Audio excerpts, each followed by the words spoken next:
Winds of Change by Clive Thomas, Galston 2159. Narrated by David Tredinnick. Amid the myriad of experiences that make us who we are, there are some that stand out. Significant for numerous reasons, these are the ones we remember the most, the ones that shape us. I still remember my very first sailing experience. We were in primary school when our headmaster, a member of the local sailing club, started a sailing program. There were only 6 of us to start with, and our first voyage on the water was in a small keel yacht. I remember going to bed that night, still feeling the movement of the boat and the sound of water as it rippled along the hull. Sailing was an activity that I instantly fell in love with. Whether it was the gentle motion through the water, the simple action of wind upon sails, the proximity to the natural environment, or the feeling of wind in my hair, I was hooked and eagerly anticipated our next lesson.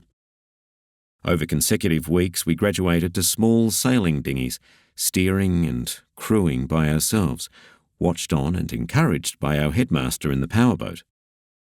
We were even given junior membership to the sailing club, and I remember one weekend persuading my father to take my brother and me to the reservoir for an afternoon sail.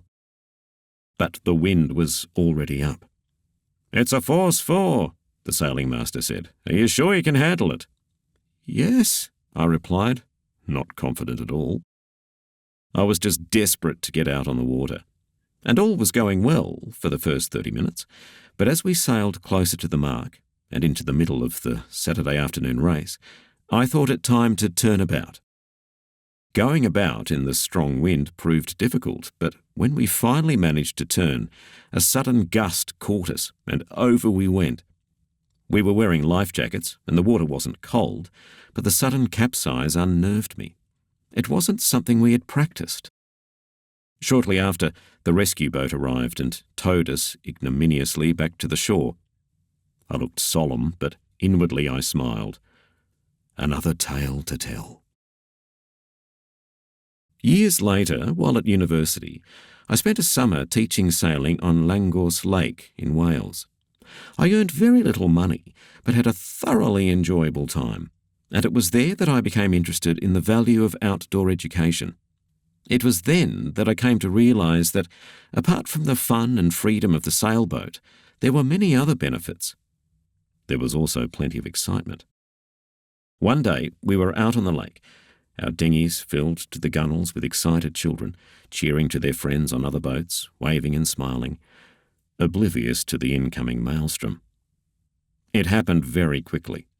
One moment we were sailing gently along, the next, a wall of wind, of hurricane force, funneled down the lake, catching us all by surprise. I stared ahead as the other dinghies toppled like dominoes, capsizing one by one.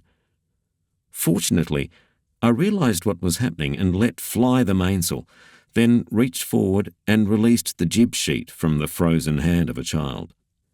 The boat instantly heeled over, and water started to pour over the gunwale into the dinghy's deep hull.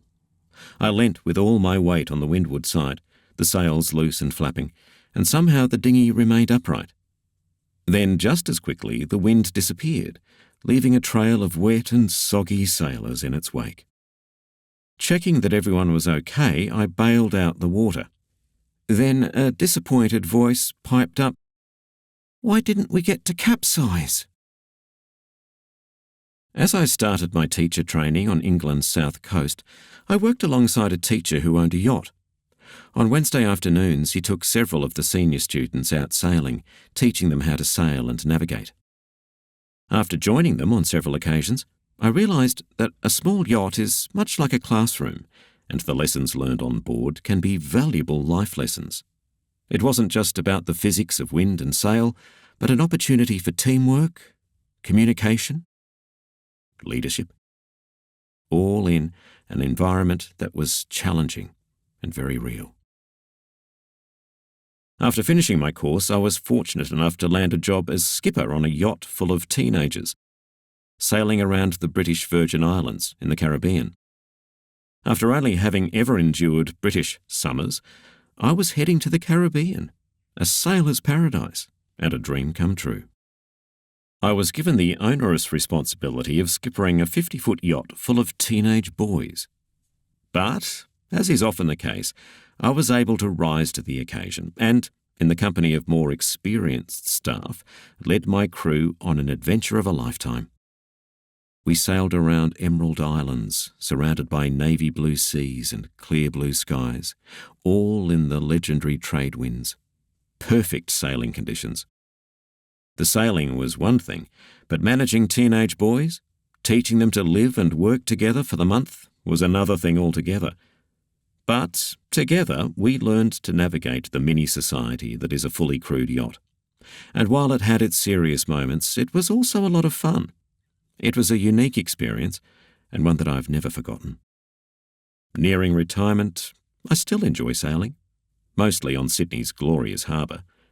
Recently I joined the Making Waves Foundation, a charity organisation that runs sailing programs which create opportunities for young people to experience the joy of sailing and, more importantly, to learn valuable life skills.